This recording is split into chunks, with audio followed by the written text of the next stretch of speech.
So now let's see how we can utilize the knife tool in order to go around and cut out a particular shape into multiple smaller shapes.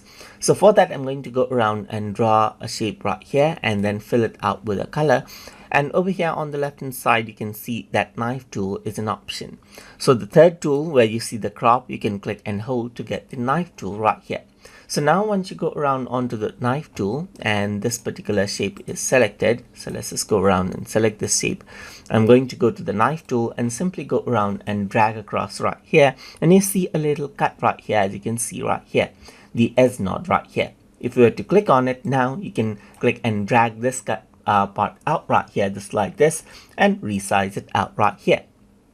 You can similarly go around and cut more portion right here, and then you can see that this is what you have right here.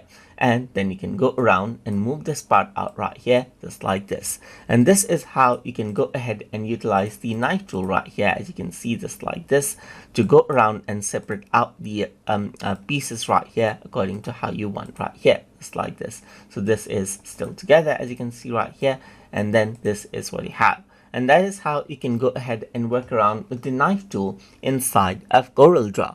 So I hope you guys learned something as always. And as always, please like, comment, share, and subscribe.